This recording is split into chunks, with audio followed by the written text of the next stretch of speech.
Flash back.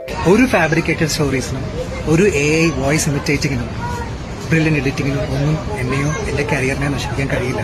Few moments later. Ajmal അമീറിനെതിരെ നടി Roshna an Roy Ajmal അയച്ച സന്ദേശങ്ങളുടെ screenshot നടി പങ്കുവച്ചു. എനിക്കും കിട്ടി അണ്ണന്റെ AI മെസ്സേജ് എന്ന പരിഹാസ രൂപേണയാണ് റോഷ്ന വീഡിയോ പോസ്റ്റ് ചെയ്തിരിക്കുന്നത്. പുതിയ പരാതി എഴുതിക്കോ. അതിൽ ഞാൻ ഇന്ന് ഖേദിക്കുന്നു.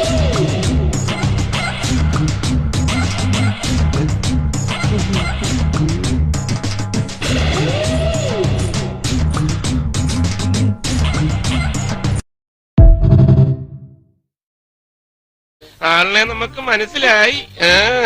2020 മെയ് 3 അജ്മൽ റോഷ്നയ്ക്ക് മെസ്സേജുകൾ അയച്ചിരിക്കുന്നത്. എനിക്ക് അയച്ച മെസ്സേജ് എന്താണ്, എനിക്ക് വന്ന വീഡിയോ കോൾ എന്താണെന്ന് തുടങ്ങി നിരവധി പെൺകുട്ടികൾ അക്കമിട്ടുകൊണ്ട് അജ്മൽ തങ്ങൾക്ക് അയച്ച മെസ്സേജുകൾ ഉൾപ്പെടെയുള്ള കാര്യങ്ങൾ പുറത്തുവിട്ടുകൊണ്ട് രംഗത്തെത്തി. ഓഡിയോ മെസ്സേജുകൾ ഉൾപ്പെടെയുള്ളവർ പുറത്തുവിടുകയും ചെയ്തു. അങ്ങനത്തെ സാഹചര്യത്തിൽ വല്ലാത്ത പ്രതിസന്ധിയിൽ നിൽക്കുന്ന അജ്മലിനെ വീണ്ടും കുരുക്കിലാക്കുകയാണ് നടി റോഷ്ന ആൻഡ്രോയുടെ ഒരു സ്ക്രീൻഷോട്ട് പങ്കുവച്ചത് എന്ന് വേണം. അപ്പൊ ഇവനൊരു പാൻ ഇന്ത്യൻ അലവലാതിയാണ്. പല പെൺകുട്ടികളും അജ്മലിനെതിരെ കോൾ ഔട്ട് നടത്തുന്നു. അതിൽ സിനിമാ പ്രവർത്തകർ ഉൾപ്പെടെയുള്ളവർ ഉണ്ട് എന്നുള്ളത് വാസ്തവമാണ്. ഈ ഫയൽ നോക്കിയേ, ഇത് മുഴുവൻ ഇവരെ കുറിച്ചുള്ള പരാതികളാണ്.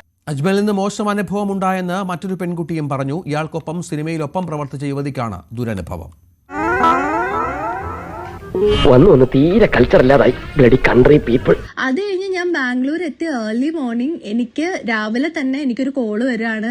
എനിക്ക് ആദ്യം മെസ്സേജ് എങ്ങാണ്ടാ വന്നേന്ന് തോന്നുന്നു. അജ്മലാണ്, എന്താണ് പരിപാടി, ഫ്രീ ആയിട്ട് പറ, മീറ്റ് ചെയ്യാന്ന് പറഞ്ഞിട്ട്. ഈവനിങ് ആയപ്പോ പുള്ളി എന്നെ വിളിച്ചു. ആളെന്നെ വിളിച്ചിട്ട് എന്നോട് പറഞ്ഞൊരു കാര്യം എന്ന് വെച്ച് കഴിഞ്ഞാൽ സെയിം ആണ് ഞാനിപ്പം യൂട്യൂബിലൊക്കെ കണ്ടുകൊണ്ടിരുന്ന വീഡിയോയിൽ പലരും പറയുന്ന സെയിം കാര്യങ്ങളാണ് ഞാനും കേട്ടത്. കള്ളം പറയുന്നതിനും പ്രവർത്തിക്കുന്നതിനൊക്കെ ഒരു ടെക്നിക്ക്. ഇനി ഇവിടെ നിന്നാൽ എന്റെ പണി പോവും. ഇവിടെ തൽക്കാലം ഇത്രയും മതി.